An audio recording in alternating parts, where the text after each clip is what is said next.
Well, g'day. Welcome to Stu's Shed. What I've got for you today is a bit of a warts and all tour of the workshop. Very much a that's a handheld GoPro. It'll be quite interesting to see how this works out. But so if you don't mind the mess, if you don't mind the sawdust on the floor, there's tools still out of position, there's jobs still not completed, and I don't expect that I'll ever have a time when the workshop is fully complete, able to give you a perfect tour, but it's probably not what the workshop is. It never will be a perfect place, so let's go have a look around anyway.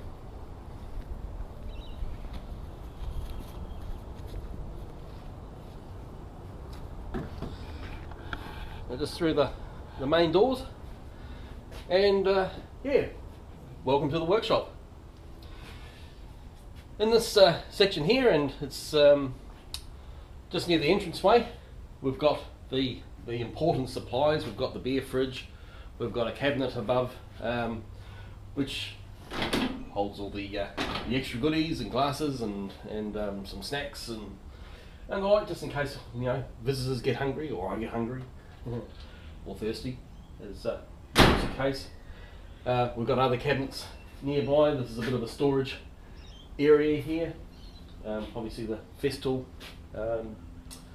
Cleantex sitting there, and just behind us, just under the window here, is a workbench. This is the multifunction table, the Festool multifunction table, and I'm currently looking at the TS55, which was seen on the previous video. So just pan around it a little bit more. We've obviously just passed one of the bandsaws, and I've got the bandsaw here because it gives me really good access right out, both in feed, out feed, and sideways for, you know, relatively pretty large items. And again, just alongside it, buried under the tools here, is my thicknesser. So is my planer. Again, really good in feed, out feed. And on the other side is the thicknesser, again, with really good in feed and out feed, about 2 meters in each direction. So that's that's a good length, a good working length for what I'm doing. Behind me here is the torque work center set up. I've been doing some slabbing, or in this case some surfacing the slab. Yeah, bit of a photo wall behind. Oh, and over top is the line shaft, tool drives from yesteryear, which I really like having a bit of a throwback to how things used to work well before the little motors became quite common on every tool. This is how workshops used to be powered. I think they're still very, very cool and very functional, and workshops really haven't changed much, to be all honest, in the last 100 odd years. Yeah, there's been a few tweaks here and there, but take someone from 100 years ago and put them in a workshop of today, and they'd still very much know their way around, and vice versa. I mean, we could jump back 100 years and would still recognise a lot of the tools and be able to use them quite successfully. Into the main area of the shed now. Over the top here, all this section here, that's all mezzanine storage up there. 20 odd square meters of storage, which is quite phenomenal. I've got a hole there, which I've got a winch that or hoist that allows me to powered hoist, lets me drop boxes up and down, or items up and down very, very easily, and that just makes the storage very, very functional. Obviously, right behind me here is the saw stop, new addition to the workshop, and beautiful machine that it is. Very happy with that. Both the quality of the build, its build quality is phenomenal. The quality of what I'm getting off it is absolutely what I would expect, and of course, it just happens to have that amazing safety feature as well, which is just you could say it's a bonus, but it really does. It's a game changer. It really is. You can't sort of explain it any better than that. Got the Capex here on on the new stand, and again good in feed out feed support. There's a little bit of a metalworking section there, a little bit of it's about all I've got, a little bit of a steel cutter and my welder, and that's about it. I've just bought some, this is stuff here that's either to go upstairs, or I haven't quite sorted out where it's going to go yet. Obviously the new centipede sawhorse here, I'll probably actually have that stored somewhere near the roller door so I can take it straight out and use it as required. And my currently non-functional drill press. I still haven't got around to replacing that starting capacity yet. Damn thing. Anyway, that's on its way, I'm sure. Not the compressor, the drill press, so I want to upgrade. Got another bandsaw over here. This one I've got, it's a 14-inch bandsaw. It's still got the same depth of cut as I have on my other one, 12-inch. This one I just use for smaller work, and you know, it's got a thinner blade on it. So I keep it mounted up with a thinner blade so I can do you know, finer work. Even then, it's about a 1/4-inch blade there, and I've got finer if I need to. The drum sander just sitting here. Its outfeed goes actually over the top of the router table. That works. I normally use it only for smaller items anyway, and if I really have to, I can remove the Incra fence if I really need better outfeed, and obviously I've got plenty of infeed. Got the pot belly here ready to be connected up to give some shop a bit of a heating aspect, and storage. This is old library bookshelves, and as much as it looks like a bit of a shop, I find it really functional. Everything's just plainly on view. I can access it easily. It's sorted out and sort of like finishes up there, and I've got glues here and tape there, and I've got tool maintenance sprays and surface cleaners and blade cleaners, and then I've got a bit of a sandpaper sort of section, and random liquids down the bottom. Overhead, and if I just pan back this way, just up here, this is the stairs, just so I can get up to the mezzanine. Just fold out of the way when I don't need them. And again, overhead, I've got the one of the air filtration units, just to try to maintain some sort of air quality out here, which I always find quite a challenge. I'm not exactly the cleanest woodworker in the world.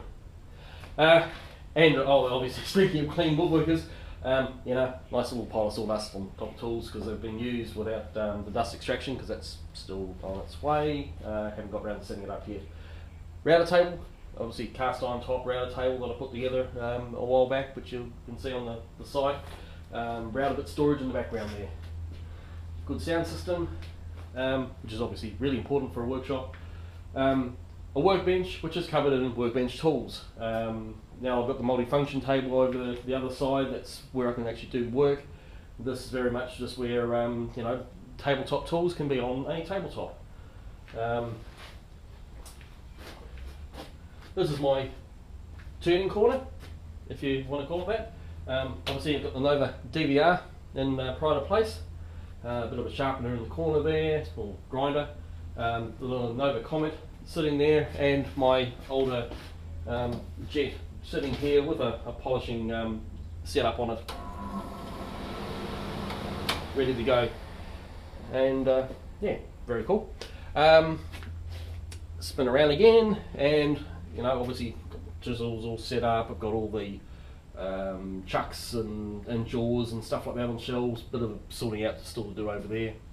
Oh, on the wall here, obviously clamps. And in this corner over here, I can just bring it in. It's a bit of a sharpening corner here. Wacko workbench, Tormek. I've got the work sharp sitting here. Got all my jigs on the shelf up here. Grinders, lapping plates and lapping grits, and Japanese water stones and diamond stones, and you name it, it's in that corner there. Come around a bit further, obviously this is my festool area. Tools out, ready to go. I've got the belt sander, I've got the drills, I've got the domino sanders, all the jigs on another shelf. bits and pieces up above and down below. What we've been working on just recently is just outside this door here.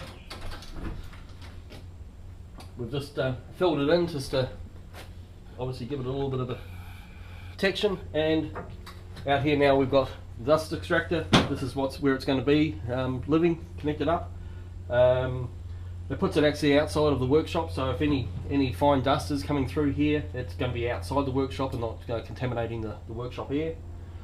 I've got the generator sitting down here in case I need it for whatever reason. It's ready to go, and behind the door here is quite a nice little posi for the air compressor, and that's now feeding the rapid air system that's strung up all around the workshop, and pretty much every upright has an outlet on it, and there's so many power points out in this workshop that if you can't put your hand out and touch a power point, there's something wrong. You're obviously lying on the ground or something similar. Out the back door, this is the this is the dust extraction setup from the previous workshop. Just waiting for me to start installing it. Another little shed out here which is just used for household storage, camping gear, whatever. The sink which needs to be installed. I've got a barrel which will end up actually providing water supply for the sink. Yeah, a bit of a work in progress out here as well, which seems to be the story of my workshop.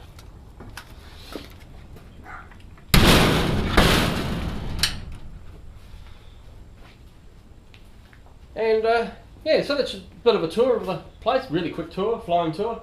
As you say, it's always a work in progress. I don't see that I'll ever get it finished, because whenever I finish one section, I always find something else to do, some other better way of doing something, a better layout.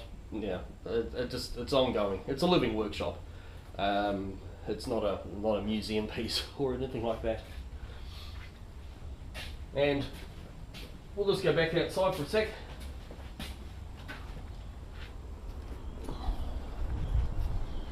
And just come round this way, and just up the side here, I've taken the old shed, taken it apart, and it's a bit of a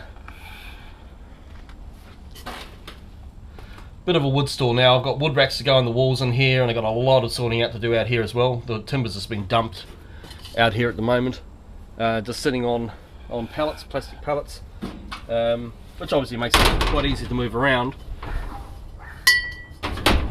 but a bit of work required there as well. So there you go, a bit of a quick flying visit of Stu's shed, and I hope it's been an interesting one.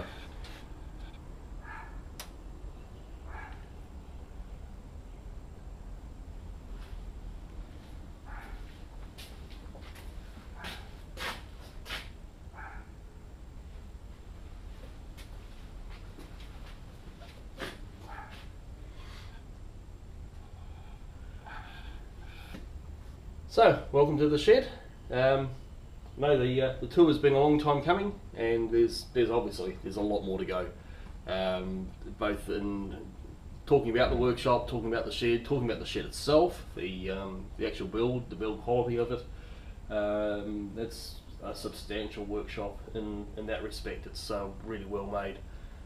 Very pleased with the fair income shed that it is, and just having that extra bit of space, the tools actually having a home where they can actually function with decent in-feed and out-feed and power supply, and this is going to be a wonderful place for me to do my woodworking and pursue my hobbies, and yeah, so welcome to the shed.